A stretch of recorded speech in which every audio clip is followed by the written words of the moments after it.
Reborn, my stepsister took the gentle husband and pushed me to the abusive one, but she never expected. Chapter 1: The Day Everything Changed. In my past life, I, Celeste Whitmore, stood in the opulent parlor of the Laurent estate, wearing a soft blue dress my mother had picked for the occasion. It was a beautiful afternoon filled with tension so thick, it pressed against my chest like a weight. My hands trembled slightly as I clutched the delicate teacup in my lap, my heart pounding with both anticipation and dread.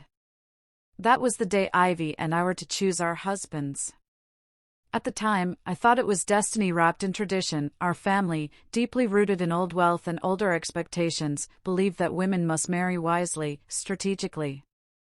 We were to choose from two brothers, Adrian Blackwell, the elder son known for his calm temperament and soft-spoken nature, and Lucien Thorne, the younger one, powerful, unpredictable, and shrouded in quiet menace. My heart had leaned toward Adrian. I remembered the way he held open doors, how he'd smiled quietly during family dinners, offering me gentle words when no one else noticed me. But on that day, Ivy had taken my hand in hers, her eyes wide with sisterly concern that would later reveal itself to be cold calculation. "Celeste," she had whispered urgently, "Adrian is too reserved. He won't protect you. Lucien is stronger. He can keep you safe in this world." And I, naive and desperate for my sister's approval, nodded. I believed her. What I didn't know, what I couldn't have known, was that Ivy had already set her eyes on Adrian. She had been whispering in his ear, painting herself as fragile and refined, the perfect bride. I found out too late, long after Lucien had slipped a ring onto my finger and marked the beginning of my personal hell. Lucien had turned out to be exactly what Ivy wanted to avoid: violent, cold, and unpredictable. I endured bruises hidden under sleeves and cruel words that carved into my spirit. For years, I lived as his shadow, his possession. Ivy, meanwhile, lived in the gentle warmth of Adrian's world, smiling at me from across the ballroom as if she'd won the grandest prize. But that was then. Now, I stood once again in the same parlor. The sunlight streamed in at the same angle. Ivy sat beside me again, nervously smoothing her pastel skirt. Our father and the Blackwell brothers had just arrived. The same moment, but this time, I had been reborn. And I wasn't the same girl anymore. Because now, I could hear thoughts. Ivy's voice echoed inside my head like poison-coated silk. "Adrian is mine this time. I won't let her take him.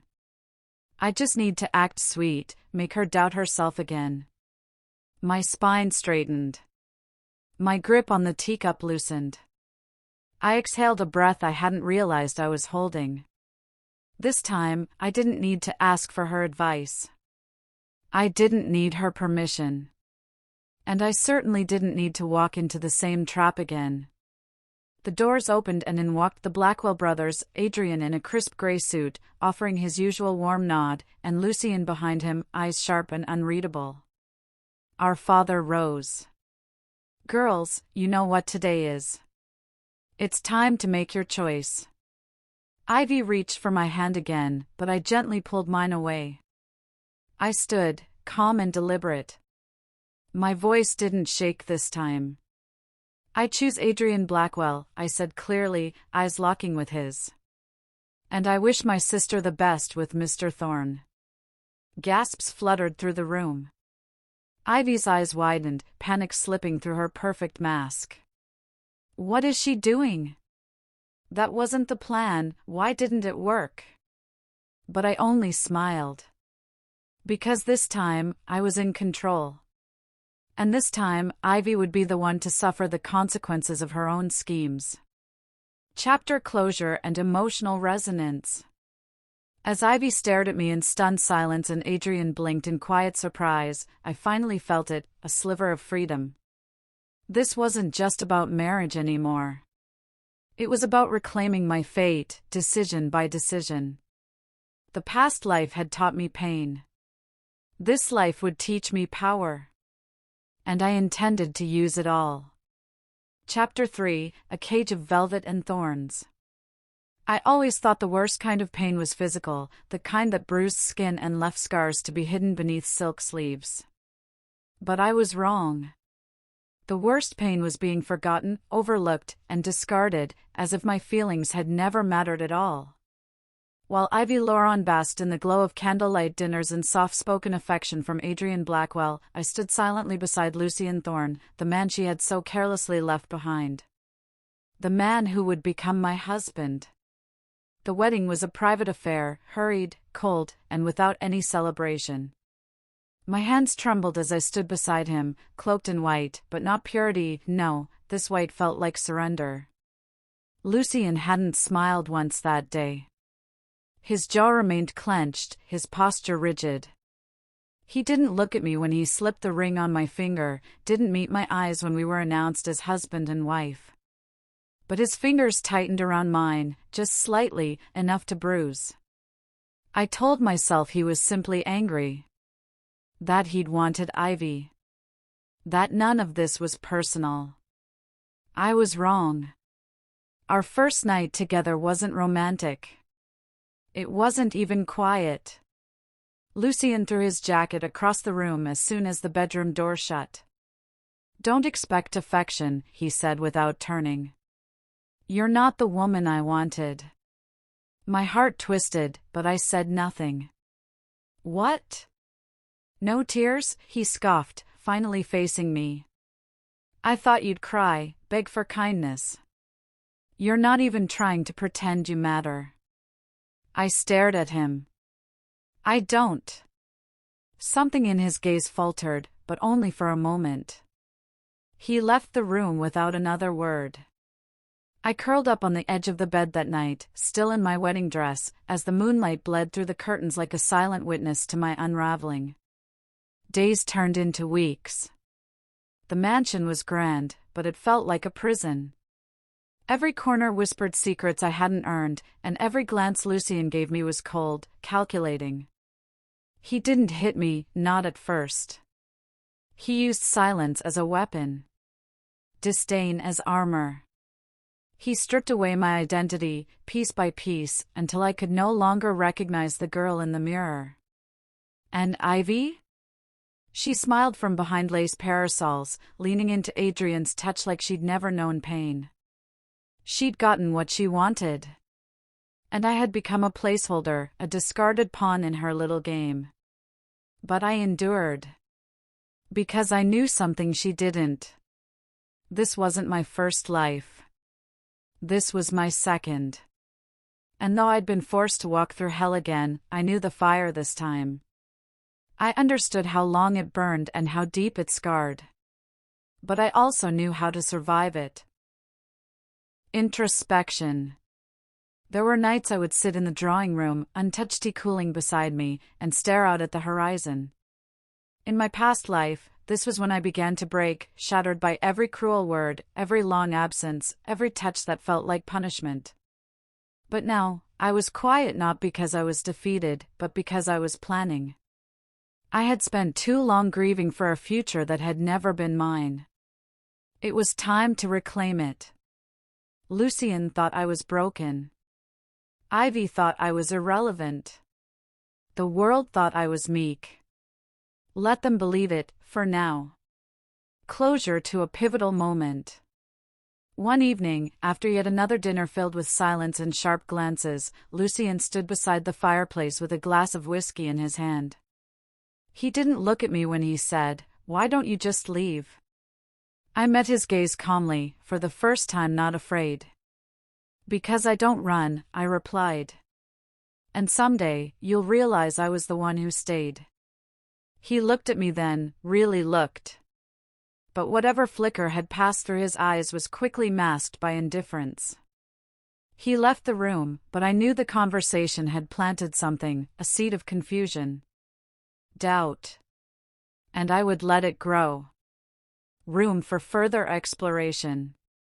I wasn't free yet. Not even close. But I had something I didn't before, clarity. I wouldn't be saved by love this time. I wouldn't be swept away by affection or the hope that someone else might rescue me.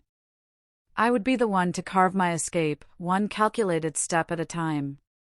And when I finally walked away from this life of velvet cages and thorn-lace promises, they would all realize what they had lost.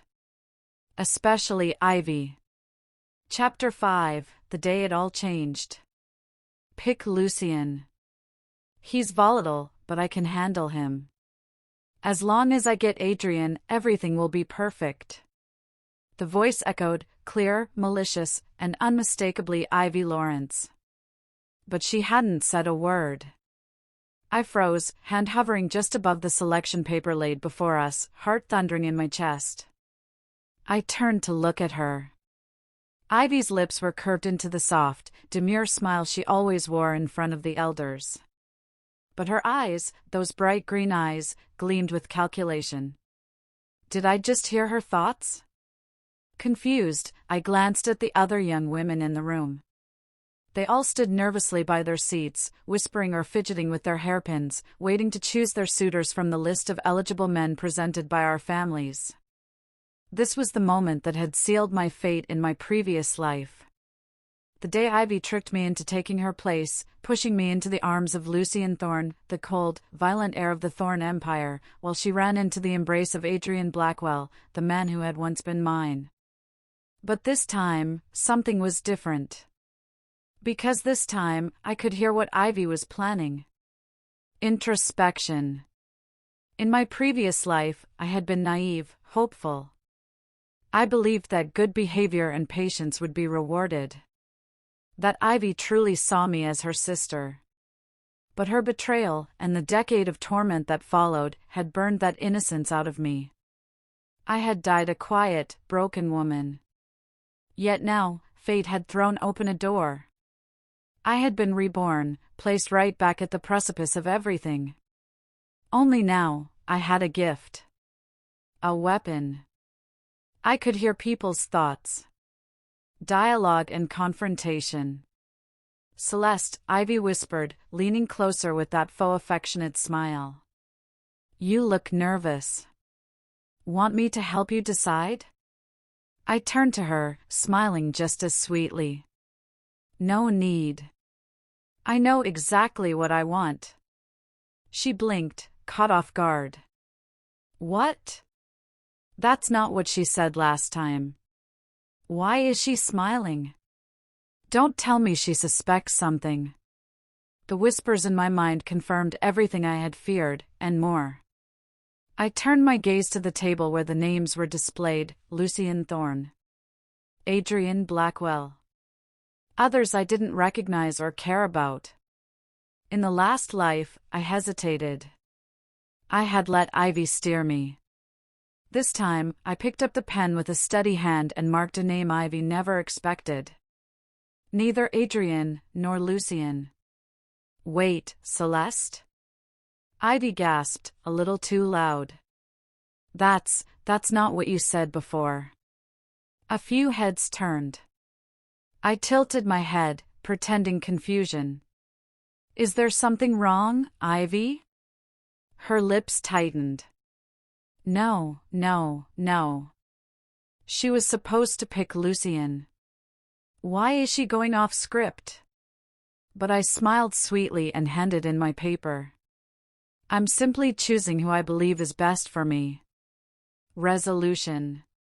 The room continued around us, names being called, future engagements being announced, but I was no longer the same girl. I had remembered the pain. The betrayal. The nights spent hiding bruises and tears. But now, I had something Ivy never saw coming: foresight. And a mind-reading ability that would ensure she never pulled one over me again. I watched as Lucien's name was called and Ivy's name was matched with his. Her face paled. No. This can't be happening. I was supposed to be with Adrian. Lucien will destroy me. For a brief moment, I saw something in her I had never seen before: fear. Good. Let her live the life she forced upon me once. Let her learn what it felt like to be broken by the very man she tried to cast off like garbage. Room for further exploration. I had escaped a cage only to find myself in a chess game. This time, however, I wasn't the pawn.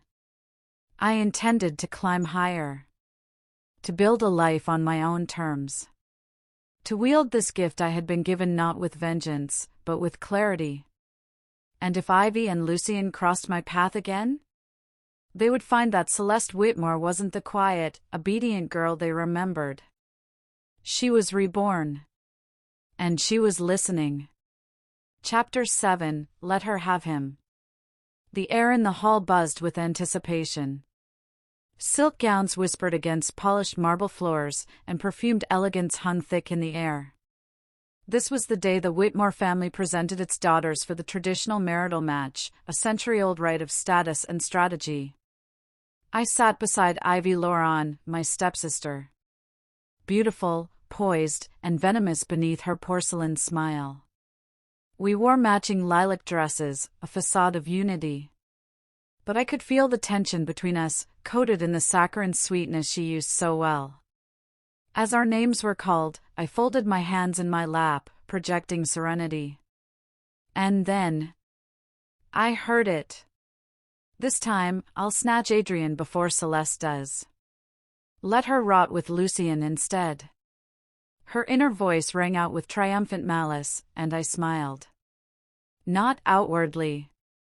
Just enough that it danced at the corners of my lips. She had no idea that I had returned from the ashes of a life destroyed. No idea that I had been reborn, with a gift she couldn't dream of. No idea that I heard her every treacherous thought. Introspection. In my first life, I had tried to fight fate. I argued, I wept, I begged not to be bound to Lucien Thorne. The man who silenced my laughter, dimmed my light, and turned me into a shadow of myself. While Ivy, the schemer cloaked in innocence, skipped off into the arms of Adrian Blackwell, the man who once adored me, until she turned him against me. But that was then. Now? Let her have Adrian. Let her believe she's won. Because this time, I wouldn't cling to anyone. I wouldn't trade my dignity for anyone's affection.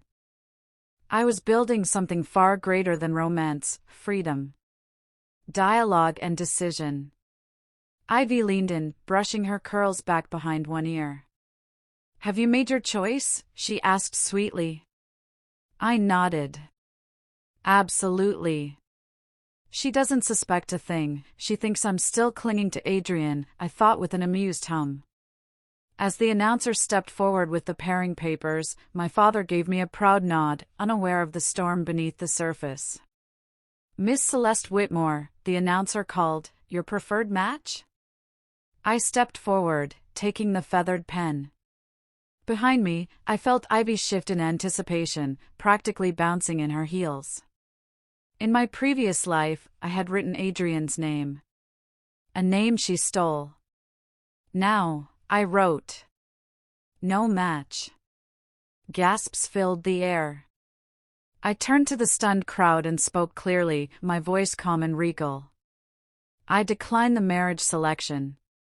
I will not be entering a match today. A beat of stunned silence. Then whispers, loud and scandalized. What is she doing? She'll shame the Whitmores. She won't survive without a powerful match. My father's mouth dropped open. Ivy's head whipped around, her fake calm crumbling. Celeste, what are you doing? She hissed. Are you insane? I turned to her, full smile now in place. Just giving you what you wanted. Confusion and fear flickered in her eyes. Why is she so calm? Why does it feel like she knows something? Resolution. I walked away from the stage as the room broke into a frenzy of chatter. I didn't need a man to secure my worth. And especially not one like Adrian Blackwell, whose affections were so easily swayed by a pretty face and sweet lies. Ivy thought she had one. But in reality, she had just stepped into the life meant for me, a life that would not shine so brightly under scrutiny. Because Lucien Thorne was still in play. And Ivy had no idea just how dark he could get when crossed. Let her discover it herself. Let her learn what it felt like to rot. As for me, I had no intention of looking back. Room for further exploration. As I stepped outside into the evening air, the sky tinged pink and gold with fading sunlight, I felt something shift deep within me. Not fear. Not regret. Power. This was the beginning of my real life. And next time Ivy tried to trap me in her games, she'd find she wasn't the only one who knew how to play.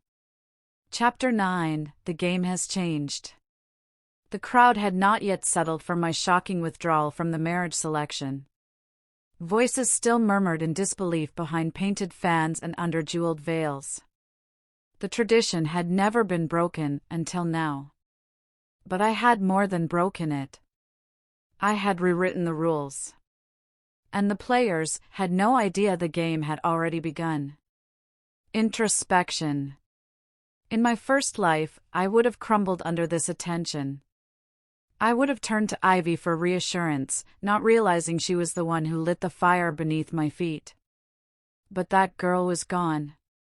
Reborn in flame and fury, I stood as Celeste Whitmore, not the sacrificed lamb of Ivy Laurent's schemes, but the wolf cloaked in innocence, calculated, quiet, and waiting. I turned slowly, just in time to see her. Ivy was glowing with mock surprise and faux modesty as Adrian Blackwell took her hand. She leaned into him like a rose to the sun, her voice low and musical. Manipulative. Adrian, she purred, I'm honored you would accept me. I always hoped we'd be matched. And I smiled, because I heard her. Stupid Celeste. She gave him up so easily. He's mine now. I win. But the joke was on her. She hadn't won. She had stepped into the trap with her eyes wide open. Dialogue and tension. As Ivy leaned against Adrian with wide, innocent eyes, I walked forward, toward him. Not because I needed him. Not because I loved him. But because he had once loved me, quietly, earnestly, without knowing the truth. I stopped just a few feet away, and he looked up, startled. His eyes, a warm gray flecked with curiosity, met mine. He blinked as if seeing me for the first time. Celeste, he murmured, stepping instinctively toward me, even as Ivy's grip on his arm tightened. Miss Whitmore, Ivy cut in sweetly, her voice taut like a bowstring. Didn't you say you didn't want to be matched? Surely you wouldn't interrupt now. I tilted my head, pretending to ponder. Oh, I didn't come to interrupt. I came to observe. After all, it's not every day a girl throws herself into the arms of a man who doesn't know she's a liar. Adrian's brow furrowed. What do you mean? Ivy's laugh was too high. Don't listen to her. She's just upset. You know how dramatic Celeste can be. I cut in, tone cool and sharp, that I hope you both find exactly what you deserve. I held Adrian's gaze. His eyes narrowed, searching mine for meaning. He would come to understand. But I had no plans to make it easy for either of them. Resolution. As Ivy pulled Adrian away, her inner voice surged with fury. She's bluffing. She can't do anything. She's weak. She always has been. I turned and walked past the whispering crowd, chin high, my steps measured and calm. Let them talk. Let Ivy gloat. Let Adrian wonder. Because now, I held all the power. I knew Ivy's secrets. I knew how to break her from the inside out. And most importantly, I knew how to make her watch as I rose from the ashes of the life she tried to destroy. Room for further exploration. That night, I looked into the mirror and saw the reflection of someone reborn, not flawless, not untouched by pain, but forged by it. This time, I choose who suffers. And it would never be me again. Chapter 10: Secrets in the Garden. The garden behind the Blackwell estate had always been Ivy's favorite place to show off. She loved pretending to be effortlessly graceful, walking through roses as if she were born of them. But tonight, she didn't walk. She paced. The note trembled in her hand, just 7 words, scrawled in sharp, inked letters. I know everything you've done. There was no signature. No clue. Just the crushing weight of those words pressing against her chest. She tore the paper to shreds with shaking fingers and glanced around, as though someone might be watching. She was right. Someone was. Adrian's quiet doubt. Adrian sat by the large bay window overlooking the garden, a forgotten book in his lap, eyes following Ivy's erratic movements. She had been different lately. Restless. Her words, once honeyed and warm, now felt scripted. Her laughter, too loud. Her compliments, rehearsed. He didn't understand why the unease was growing. Not until that afternoon, when he overheard 2 maids whispering. Miss Ivy told Lady Marston she'd always loved Adrian, but didn't she tell Lord Blackwell last week that she hardly knew him before the pairing? She's slippery, that one. I wouldn't trust a word. Adrian had silenced the voices in his head at first. But they wouldn't go away. And neither would she. Celeste Whitmore. Celeste's quiet assent. While Ivy unraveled, Celeste was gathering thread. She no longer lived in the shadows of her sister's schemes. No, this time, she was the one weaving. Through business circles, she rebuilt her name quietly, reaching out to familiar allies she knew would rise in power. One of them, surprisingly, was Elias Thorne, Lucien's estranged younger brother. Where Lucien had been cold and cruel in her past life, Elias was observant, sharp, and charming in a way that disarmed even the most guarded. They met for coffee in a quiet cafe tucked into the corner of the city's art district. You're not like the woman Ivy described, Elias said with a lopsided smile, sipping his espresso. Celeste arched a brow. And how did she describe me? He chuckled. Timid. Bitter. Jealous. And yet you came anyway. She said you were dangerous, he added thoughtfully. That made me curious. Celeste smiled, slow and knowing. Then let me give her something real to fear. Ivy's crumbling facade. That evening, Ivy returned home to find her door slightly ajar. On the floor inside was another note. You think Adrian doesn't see it? He will. She slammed the door and locked it, her back pressed against it as her chest heaved. Her perfect world, crafted with manipulation and lies, was unraveling. Her servants whispered. Adrian watched her differently now. And worst of all, Celeste was silent. Too silent. It terrified her. Resolution. Adrian approached Ivy the next morning, concern tightening his brow. You didn't sleep. I'm fine, she snapped too quickly, before softening. I've been having nightmares. He didn't speak. He just looked at her, really looked, and for the first time, he noticed the cracks. In her eyes. In her words. In the story she had so carefully told him. Something wasn't right. Room for further exploration. Meanwhile, in a sunlit garden across town, Celeste walked with Elias, her eyes set not just on revenge, but something far greater. Power. She didn't just want Ivy exposed. She wanted the world to see who she truly was. And soon, they would. Chapter 11: Whispers and Warnings. Introspection. Adrian stood in the study, leafing through a set of old guest lists and letters Ivy had once shown him to prove her social prowess. The dates didn't line up. The names didn't match. And worse, some of the events she claimed to have hosted or attended had been cancelled or held in different cities altogether. A hollow chill settled in his chest. He had always believed Ivy because she spoke with conviction. But now, those words began to unravel, thread by deceitful thread. Was it possible he had married a facade? He leaned back against the mahogany bookshelf, exhaling hard. His thoughts, once so certain, now swirled with doubt. And always, there was the quiet, poised memory of Celeste Whitmore. How had he ever let her slip by? Dialogue. Are you sure about this? Elias asked, leaning toward Celeste as they walked along the backstage corridor of the International Innovation Summit. You'll be presenting in front of some of the most powerful minds in the country. Celeste gave a quiet smile. Her sapphire eyes gleamed, not with fear, but resolve.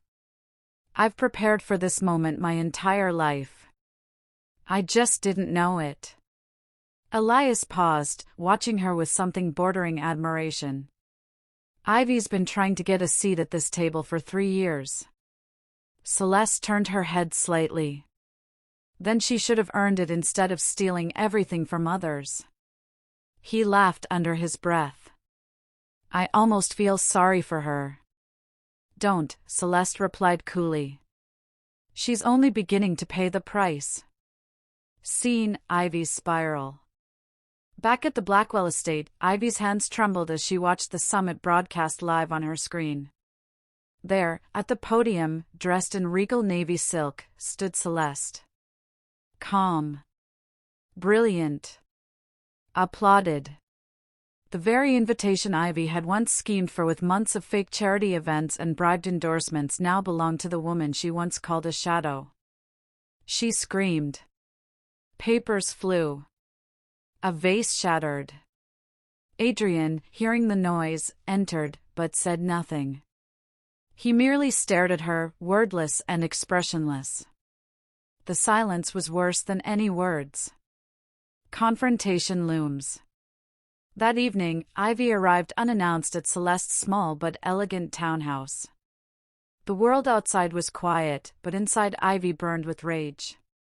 Celeste met her at the door, unfazed, a glass of wine in hand. Come to congratulate me? Celeste asked with a hint of ice. You think this is over? Ivy hissed. You think you've won?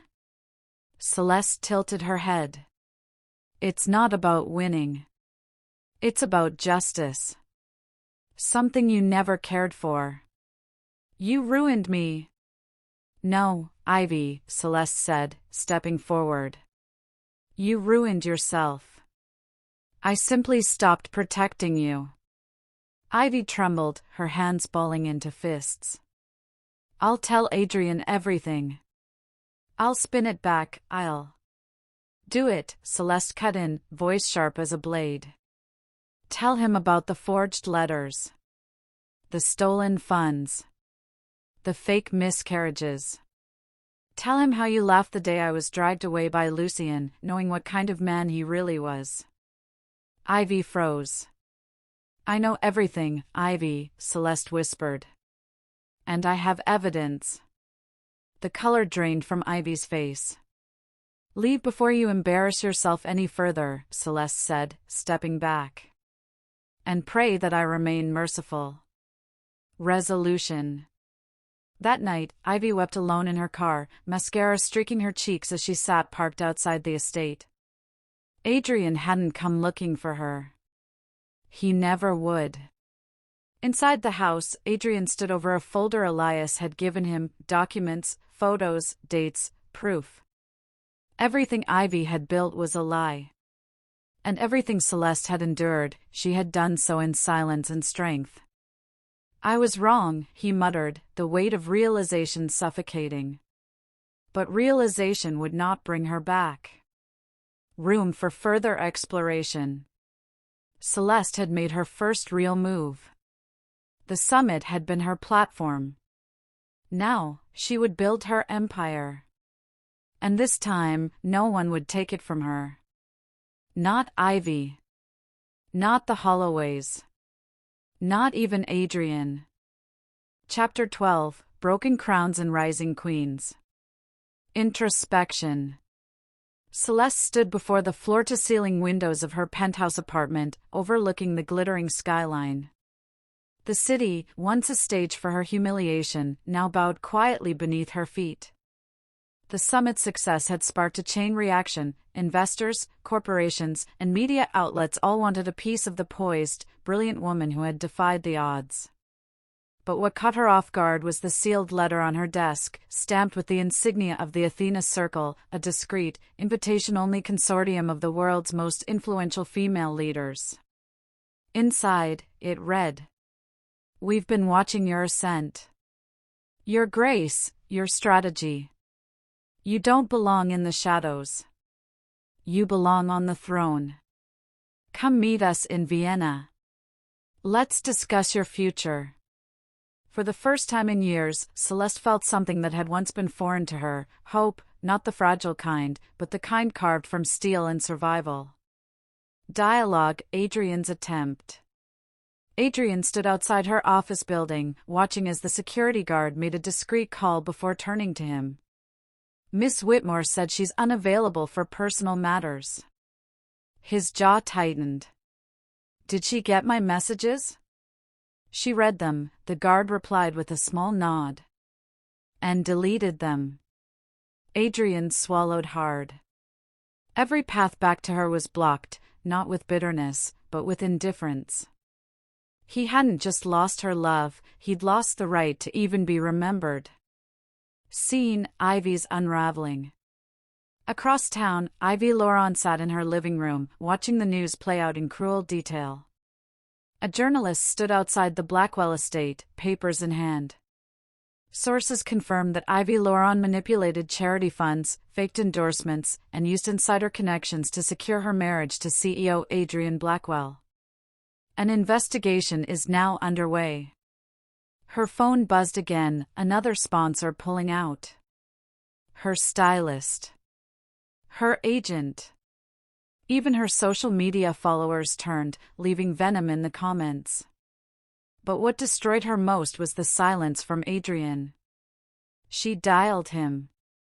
He didn't pick up. Frantic now, she tore open her laptop and saw it, Celeste on the cover of Business Global. From pawn to powerhouse, the woman who outsmarted the elite. She screamed. Again. But no one came to console her this time. Not Adrian. Not the world. Not even her own reflection. Resolution. Later that night, Celeste met Elias on the rooftop of an old art museum, now privately booked for the evening. "Are you sure you're ready to leave it all behind?" he asked. "I'm not leaving," she said calmly. "I'm expanding." She handed him a card, her official invitation to Vienna. He chuckled, impressed. "So this is what becoming unstoppable looks like." Celeste glanced at the stars above. "This is what becoming free looks like." As the night air wrapped around her, she felt no regret, only clarity. Adrian was her past. Ivy was her lesson. But she? She was her future. And this time, the story would be written by her hand alone. Final chapter, the last move of the Queen. Introspection. Vienna was colder than Celeste remembered from her travels, but the chill suited her now. She had grown used to frost, after all. Not the kind that touched skin, but the kind that crept into bones when betrayal replaced love, when wounds turned to armor. Inside the grand marble hall of the Athena Circle, she sat across from 10 of the world's most influential women, tech moguls, political players, royalty in disguise. Women who had risen from ashes like she had. "You've passed every test," said the chairwoman, her silver hair glinting under the chandelier light. "But this final question is one only you can answer." Celeste straightened her back. "What will you do with the power you've gained?" Celeste thought of Adrian's pleading texts. Of Ivy's public meltdown. Of Lucien's arrest after assaulting Ivy during one of their infamous fights. Of the Holloway family, now bankrupt and under investigation for financial fraud. She took a breath. I won't waste it on revenge. I'll use it to rebuild what I never had: security, legacy, and freedom. Let them live with what they lost. That's punishment enough. A pause. Then a nod. Welcome to the circle, Ms. Whitmore. Scene: Ivy's downfall. A month later, Ivy sat in a dingy, rented room. The mansion had been repossessed, the bank accounts frozen. Her once gilded life had crumbled to dust. Every attempt to claw her way back was met with a closed door. The final blow came when Celeste's charity foundation publicly declined Ivy's desperate offer to volunteer as a gesture of reform. No need for gestures, Celeste's assistant had said with a pleasant smile. We remember everything. Ivy broke down in the hallway, mascara smearing down her cheeks. And for the first time, no cameras followed her. Scene: Adrian's regret. Adrian watched Celeste's interview on international news. She looked radiant. Confident. Powerful. Celeste Whitmore, founder of the Whitmore Initiative, is now recognized as one of the top 10 most influential women in global business. He reached for the phone again. Blocked. Again. Every door to her world had closed, and this time, he was the outsider. He thought back to the day she had looked at him with hope in her eyes, and how he had chosen the illusion of perfection over real devotion. That would haunt him longer than any loss. Because the truth was, he didn't just lose a woman. He lost the woman. Closure. Back in Vienna, Celeste walked through a private garden, Elias beside her. I got another offer today, she said casually. A UN advisory board seat. You're going to take over the world at this rate. She laughed softly. Maybe just the parts they thought I'd never survive in. A pause. Do you ever regret not crushing them completely? Elias asked. She looked out at the horizon. No. Let them live in the ruins they built. The real victory isn't their fall, it's my rise. And with that, she stepped into the light. Celeste Whitmore, no longer the pawn, no longer the victim. This time, the queen won. The end dizzy.